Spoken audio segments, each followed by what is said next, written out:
Habang ihinihagis ng Diyos ng labanan ang kanyang mga sibat, ay sinabi ng espada niya na magbibigay siya ng hudyat sa tamang sandali. Kaya't una sa lahat, ay kailangang sorpresahin niya ang kalaban gamit ang kanyang kasanayan sa pagpapalitan ng espasyo sa kanyang espada. Ipinaalala din niya na dapat niyang tandaan na ito ang kanyang nag-iisang pagkakataon. Samantala biglang napansin ng Diyos ng labanan ang isang bagay na nagpaisip sa kanya. Dahil sa sandaling iyon ay si Sungyon ay humarap sa kanya, at nagpasya na umatake gamit ang dalawang espada ng magkasabay, at sa sandaling ito ay mayroon na lamang siyang mahigit sa 1 minuto bago matapos ang kanyang apostle state, kaya gamit ang dalawang espada ay muli siyang umatake. Ngunit iniwasan lang ito ng Diyos ng labanan. Pagkatapos ay tiningnan siya ni Sungyon ng may iritadong mukha. At kasunod nito ay patuloy niyang sinusubukan na tamaan ang Diyos ng labanan, ngunit iniwasan lang ito ng Diyos ng labanan at pinagtatawanan pa siya. Sa isa pang pag-iwas, sinabi niya na inakala ba talaga niya na matatalo siya ng ganoon lamang kadali. Tumingala naman si Sungyon na may seryosong ekspresyon, pagkatapos ay inactivate niya ang kanyang kasanayang, si-spitting white sword. Matapos niyang gawin ito ay biglang naramdaman ng Diyos ng labanan na ang kanyang buhok ay hinihigop kung saan, na kanyang labis na ikinagulat. Kasunod ng kanyang buhok, ay siya mismo, ay tinangay kasama ng asul na bagay na ito. Natakot siya at sumigaw dahil hinihigop ang kanyang mga pakpak, ngunit sa sandaling iyon ay hinawakan lang niya ang bagay gamit ang kanyang mga pakpak. Nagsorpresa naman si Sungyon sa kakayahang iyon, dahil pinunit lang ng Diyos ang kanyang kakayahan na parang tela. Habang hawak pa nito ang tila piraso ng tela sa kanyang kamay, ay sinabi nito na kahanga-hanga ito. Nagsorpresa naman si Sungyon nang makita ang Diyos na humahawak sa mga linya ng mahika, at sinabi ng espada na maghanda na siya dahil malapit nang umatake ang Diyos. Kasunod nga nito ay ihinagis ng Diyos ng labanan ang kanyang mga sibat kay Sungyon. 2 sibat ang lumipad sa tabi ni Sungyon at naiwasan niya ito. Pagkatapos, lumapit ang Diyos kay Sungyon hawak ang 2 pang sibat, napagtanto naman ni Sungyon na masyado nang malapit ang distansya, kaya't medyo nalito siya. Kaya't ang 2 sibat ay naging nasa magkabilang panig niya, at agad-agad na sinimulang higupin ang kanyang mga espada. Hinawakan naman ni Sungyon ang kanyang mga espada ng buong lakas at tumingala. Matapos niyang gawin ito ay napagtanto niya na agad nitong nagagaya ang ideya ng 7 white sword technique. Sa sandaling ito ay nagsimulang manginig si Sungyon at nagngit-ngit ang kanyang mga ngipin sa galit. Sinasabi na hindi siya basta-basta matatamaan dahil kaya niyang makawala sa pagkakahawak sa kanya sa pamamagitan ng pagbabalanse ng posisyon gamit ang white sword at lumikha ng kawalan. Ngunit biglang nagulat si Sungyon sa mga sinabi ng kanyang espada, na huwag gawin ang kanyang binabalak, at sinabi sa kanya na tanggapin ang paparating na atake. Nababalot naman sa pawis si Sungyon, at hindi naiintindihan kung ano ang sinasabi ni Chion. Sinipsip ng espada ang sarili sa sibat at hiniling kay S na magtiwala dito. Lumipad ang sibat patungo sa ulo ni Sungyon, at hiniling ng espada na tumayo lamang siya at tanggapin ang ataking ito. Sa sandali ng impact, lumitaw ang isang malaking madugong simboryo sa paligid ni Sungyon na nagpoprotekta sa kanya. Sinubukan ng Diyos na butasin ang simboryo gamit ang kanyang sibat, at habang tinatamaan ito, ay tinanong niya si Sungyon kung talaga bang inaakala niyang mapipigilan siya ng ganoong kahihinang kakayahan. Pagkatapos niyang sabihin ito ay agad na nabasag ang simboryo at lumipad ang sibat diretso kay Sungyon. Habang nangyayari ito ay nagbigay na ng senyas ang espada, ang senyas na hinihintay ni Sungyon. Tumama ang sibat sa kanyang mata, at ipinaliwanag ni Chin na sa sandaling tumama ito, dapat gamitin ni Sungyon ang banal na kapangyarihan. Kasunod nito ay tumagos ang sibat sa ulo ni Sungyon. Namulat ang mga mata ng Diyos ng labanan sa sorpresa, dahil hindi napatay ng kanyang sibat si Sungyon, at sa halip ay dumaan lang ito sa kanya. Kasunod nito ay inactivate ni Sungyon ang immortalidad na pumigil sa kawalan ng kakayahang mag-regenerate, at pati na rin sa agarang kamatayan. Ang espada ay nakatutok pababa at sinabi na ang enerhiyang dugo ay hindi ginamit para pigilan ang kaaway. Ang mga piraso ng simboryo ay nagsimulang lumipad patungo sa Diyos upang sorpresahin at igapos siya. Kasunod nito ay nasilyado na nila ang Diyos sa loob ng simboryo at hindi na makagalaw. Sinubukan ng Diyos na basagin ang simboryo gamit ang kanyang mga kamay at labis siyang hindi nasisiyahan sa sitwasyon. Sumigaw naman si Chin na hindi na niya kayang magtagal, kaya kailangan niyang basagin ang Diyos sa mga piraso. Sa sandaling ito ay pagod na pagod si Chin, at iniisip na dahil sa mataas na antas ng aposel, ay maaari lamang siyang gumamit ng banal na kapangyarihan ng 1 o 2 beses na lang. Habang nakakulong ang Diyos sa loob ng simboryo ay nagpasya na si Sungyon na kumilos. Iwinasiwas niya ang kanyang espada at naghagis ng malaking alon ng mana patungo sa Diyos. Kasabay nito ay inactivate niya ang Divine Death Key upang ang espada ay mabahiran ng kamatayan na hindi maaaring maiwasan. Ang alon na ito ay tumama sa Diyos ng direkta at pinutol ang kanyang ulo. Sumigaw naman ang espada na nagtagumpay sila, ngunit nagsimulang gumalaw ang mga kamay ng Diyos at pagkatapos ay binasag nito ang simboryo hanggang magka-pira-piraso. Habang pinapanood ito ni Sungyon ay sinabi ng espada na mukhang hindi ito nagtagumpay. Kasunod nito ang katawan na walang ulo ay nagpagpag ng mga braso, at sinabing kahit na maliit na bahagi lamang ng kanyang banal na kapangyarihan ang kanyang ginagamit ngayon, ay iniisip ba talaga ni Sungyon na ang katawan na puno ng kabanalan ay magiging kasing limitado ng mga katawan ng mababang mga tao? Samantala, matapos marinig ito ay ginamit ni Sungyon ang kanyang mga kasanayan sa pagtigil ng oras at dobleng pag-atake. Dahil dito, nagpakawala siya ng ilan pang wave ng mana gamit ang mga kasanayang iyon. Nagsimula namang takpan ng Diyos ang kanyang sarili gamit ang kanyang mga kamay sa pagkabigla. Sinubukan din niyang pigilan ang mga wave na ito, at sinabing hindi pa niya nakita ang ganitong bagay sa ika-13 palapag. Ang mga alon ay nagpatuloy na lumipad isa-isa, at ngayon ay pinutol siya sa ilang piraso. Ipinahayag ng mga notifikasyon na nalampasan na niya ang ika-15 palapag ng Tower of Trials, at bilang gantimpala, ay binigyan siya ng isang proteksyon na pulseras ng walang pangalang Diyos, pati na rin ang 100,000 puntos, at isang item na tinatawag na Nameless God's Divine Marble.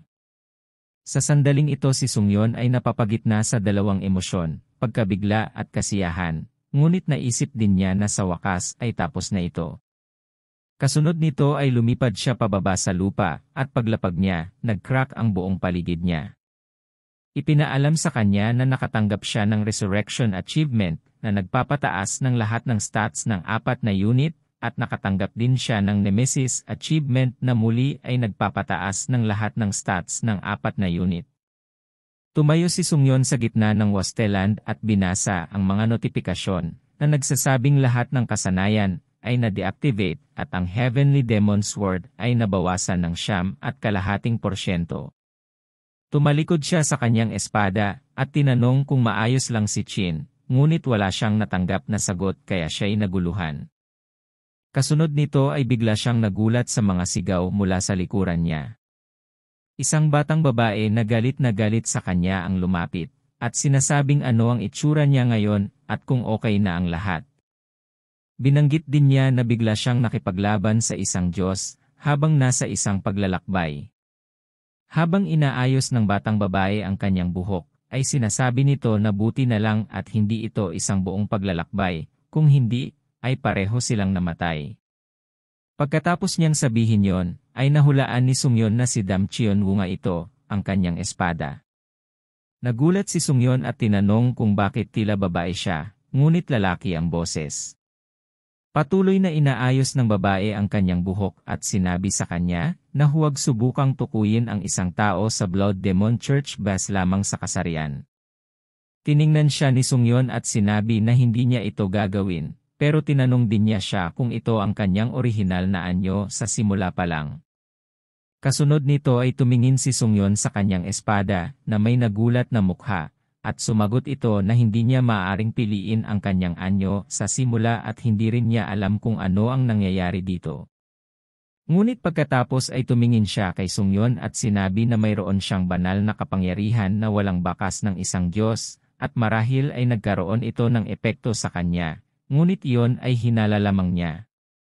Pagkatapos ay ibinuka niya ang kanyang mga braso, at nagsimulang umarte, sumirit ang dugo mula sa kanyang mga kamay at ang kanyang buhok ay nagsimulang lumipad sa iba't ibang direksyon.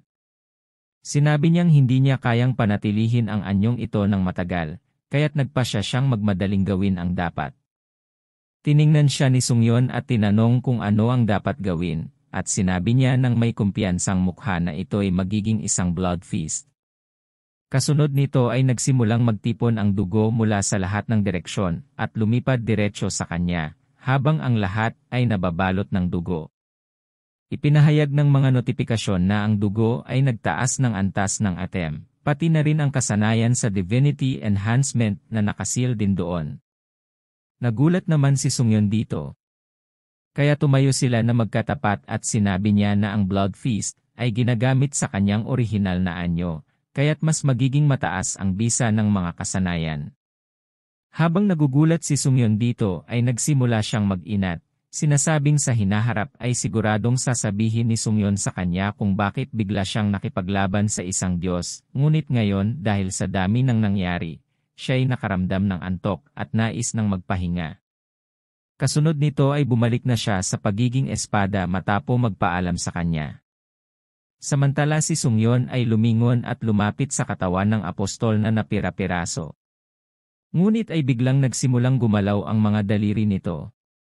Natakot si Sungyon, kaya't pumuwesto siya para sa laban, iniisip na hindi ba dapat ito ay patay na, dahil kanina ay lumabas ang mensahe tungkol sa pagkakumpleto ng pagsubok. Kasunod nito ay isang maliit na bola ang nagsimulang lumipad palabas ng katawan na iyon at pagkatapos ay naging isang malaking mata. Sinubukan ng katawang iyon na bumangon at hindi maintindihan ni Sungyon kung ano ang gagawin sa ganitong sitwasyon.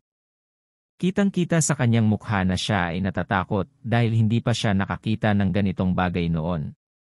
Naalala niya na ang kondisyon para matagumpay na maipasa ang pagsubok ay pamunuan ang templo sa tagumpay sa itinakdang oras. Ngunit pagkatapos ay kumalma siya at tumayo na lamang sa harap nito, napagtanto na wala na siyang magagawa pa dahil ipinasya ng Thor na hindi niya naipasa ang pagsubok. Naalala niya noong nakatayo siya sa harap ng Diyos ng pagsubok at inisip kung paano siya nakakita ng mensahe noon na nagsasabing ang Diyos ng pagsubok ay gumamit ng malaking halaga ng banal na kapangyarihan para lamang makausap siya ng mag-isa. Kaya sa puntong ito ay naisip niya na ang Diyos ng labanan ay bumaba sa lupa pagkatapos magbayad ng malaking halaga ng banal na kapangyarihan sa Thor, ngunit para ipagpatuloy ang laban sa kanya, ay lampas na sa kanyang kakayahan. Samantala ang katawan na iyon ay gumagapang patungo kay Sungyon, sinasabing tiyak na papatayin niya siya, at huwag isipin na ito na ang katapusan. Tumingin si Sungyon pababa dito at sinabi na pagkatapos maging isang apostol, napagtanto niya ang isang bagay sa pamamagitan ng kanyang mga instinto, na ang mga nakakuha ng banal na kapangyarihan ng walang bakas ng mga Diyos ay binibigyan ng pagkakataon na hamunin ang posisyon ng Diyos. May magagandang pakpak siya sa kanyang likod at inisip na para bang lumilipad siya mula sa ibabaw ng mundo at ang araw ay maliwanag na sumisinag sa kanya. Pagkatapos, nagningning siya ng isang pulang aura at mukhang nakakatakot. Iniisip na ang dahilan kung bakit sobrang galit ang Diyos ng labanan sa kanya ay dahil natakot ito sa posibilidad na may bagong Diyos na ipinanganak. Ikinambyo niya ang espada sa kanyang kamay at napagtanto na unti-unting nagiging malinaw ang mga bagay. Lumakad si Sungyon na may daladalang espada patungo sa mata, napagtanto na ang Diyos ng labanan ay bumaba pa sa lupa para patayin siya. Pinutol niya ang mata sa isang iglap at sinasabi ng Diyos sa kanya, na pagsisisihan niya ang pagtatangka niyang higitan ang isang Diyos. Tumingin naman si Sungyon na may kumpiyansa, habang pinuputol ang mata, sinasabi na pinapatay niya ang mga itinuturing siyang kaaway, at iyon lang iyon. Kasunod nito ay binanggit ng notifikasyon na ang Heavenly Sword ay nagwawasak ng mga bagay na mahirap sirain, kaya ngayon ay tumaas din ang antas nito. Habang lumilipad ang mata na nahati sa dalawa, sinasabi nito kay Sungyon na tiyak na paghihiwa-hiwalain niya siya sa susunod na pagkakataon. Samantala isinaksak ni Sungyon ang kanyang espada sa isa sa mga bahagi nito at inutusan itong lamunin siya. Sa sandaling ito ay ang kanyang tingin ay parang puno ng galit. Isang itim na ulap ang lumitaw sa paligid niya at isinulat ng notifikasyon na ang kadiliman ay bumabalot sa tinukoy na target. Isang itim na ulap ang lumabas din mula sa kanyang mata at pagkatapos ay lumitaw ang isang maliwanag na core. Sinabi ng notifikasyon na inabsorb niya ang espiritu ng mga hinaharap na apostol na si Zeus, na nagtaas ng kanyang kasanayan ng halos 8%, at ang blood mist ay dumiretso sa dibdib ni Sungyon, at inisip niya na inaasahan niyang makuha ang espiritu ng Challenger, na gumanap bilang tagapamagitan at hindi ang Diyos mismo, pero napagtanto niya na pagkatapos ng lahat, siya ang pumatay, at hindi ang Diyos ng labanan mismo. Kasunod nito ay biglang napansin ni Sungyon ang isang bagay at nagpasya siyang lumingon. Nang lumingon siya, nakita niya ang mga bagong notifikasyon na nagsasabing ang inabsorb na espiritu ay mas malakas kaysa sa kanya, kaya may nagaganap na power extraction at nakakuha ng positibong resulta. Tiningnan ito ni Sungyon gamit ang isang mata at pagkatapos ay nagsimulang magningning ang kanyang dibdib. Natanggap niya ang instant step power na nakasil sa kaluluwa. Nagulat naman siyang nalaman na maaari siyang lumipat sa anumang punto sa loob ng kanyang field of vision. Tumayo siya sa gitna ng larangan at nagulat na malaman na maaari siyang lumipat kahit saan niya gusto at subukan ito. Kasunod nito ay biglang may natanggap siyang mensahe na nagsasabing ang natitirang oras sa estado ng apostol ay natapos na. Namulat ng malaki ang mga mata ni Sungyon, at pagkatapos ay naubos ang oras, kaya nagsimulang maglaho ang lahat ng kanyang armor, at nagiging usok. Pagkatapos ay nagsimulang bumagsak si Sungyon pasulong dahil sa pagod, at pagkatapos ay bumagsak na lang siya. Binanggit ng notifikasyon na ang mga banal na salita tulad ng kamatayan, kadiliman, at immortalidad ay naglaho na din. Kasunod nito ay lumipat ang eksena, at napadpad sa isang uri ng saucer field na puno ng mga taong tumatakbo. Ito ay isang pulutong ng mga lalaki, at kabilang sa kanila si Sungyon. Isang lalaki na may blonde na buhok ang tumatawag kay Sungyon at sinabi na sumama sa kanya, ngunit nakatayo lang siya at nakatingin dito. Ang bola ay naipasok sa goal at lahat ay nagsaya. Ngunit pagkatapos, ay may nangyari na kahindik-hindik sa likod ni Sungyon. Isang kamay ng demonyo ang pumatay sa isa sa mga lalaki. At sa sandaling iyon ay talagang natakot si Sungyon, kaya't nalito siya at nanatili na lang siyang nakatayo na nakabuka ang mga braso. Ang Diyos ng labanan ay bumalik sa kanyang likuran na may ilang mga braso. Si Sungyon ay hindi handa sa nangyari. Isang kislap ang sumiklab sa kanyang mga mata at nakita niya ang isa pang braso na lumipad sa harap niya, at pinatay ang isa pang lalaki na sumisigaw at humihingi ng tulong. Sumigaw si Sungyon ng malakas, ngunit bigla siyang nagising sa kanyang kama na sumisigaw. Kaagad siyang kumalma nang mapagtanto niyang lahat ng iyon ay panaginip lamang. Bumangon siya mula sa kama at napagtanto na ito ay isang kakilakilabot na panaginip. Dahil sa kasanayan ng malamig na pangangatuwiran, naglaho ang lahat ng negatibong emosyon. Pagkatapos nito ay nagsimula siyang lumabas ng isang tent, at medyo nagulat nang makita niyang lahat ng mga lalaki ay nakatayo sa harap niya, naghihintay na siya ay magising. Lahat ay nagsimulang magsaya, at sumigaw na siya ang kanilang bayani, at tagapagligtas ng kulto ng kadiliman. Ang lalaki na may nakatirintas na buhok ay lumapit sa kanya, at nagsimulang kamutin ang likod ng kanyang ulo. Humihingi ng paumanhin sa pagiging bastos niya dati dahil ikinuwento sa kanya ni Rain ang lahat. Biglang, sa gitna ng mga tao, may isang tumawag sa kanya na apostol. Ang taong ito ay naglalakad at nanginginig, sinasabing siya ang tunay na tagapagligtas ng kulto ng kadiliman. Ang matandang leader ay lumuhod at nagtanong kung bakit hindi siya tumulong noong sobrang hirap nila. Nanatiling tahimik si Sungyon, hindi alam kung ano ang sasabihin. Pagkatapos ay hinawakan niya ang matanda sa balikat at sumagot na ang lahat ay dapat na sa tamang panahon para mailabas ang kanilang apostol, at hindi siya maaaring magsimulang kumilos ng mas maaga. May mapanlinlang na ngiti sa mukha ni Sungyon, sinasabing pagkatapos ng lahat, ang kanilang kulto ay nanalo sa banal na digmaan. Nakatayo ang matandang lalaki na nakanganga at sinabi ni Sungyon sa kanya na punasan ang kanyang mga luha. Si Sungyon ay mukhang isang Diyos na kasing liwanag ng araw at sinabi na ang lahat ay ayon sa plano ng Diyos ng kadiliman at siya lamang ay tapat na sumusunod sa kanyang mga utos. Kasabay nito, inactivate niya ang kasanayang absolute charm at isinulat ng mga notifikasyon na ang karamihan ay napasailalim sa kalagayan ng pagsamba. Dahil dito, humina ang paghatol ng mga tao at matindi nilang naramdaman ang kanyang presensya.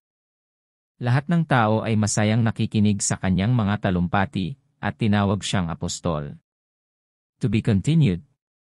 Maraming salamat sa lahat ng mga nanood at kung hindi ka pa nakasubscribe ay pasuyo na lang Lods, malaking tulong na yan para sa channel at kung hindi naman kalabisan ay pa-like, comment at share na din po para mas marami pa ang makapanood. Maraming salamat at see you on our next video. God bless you all.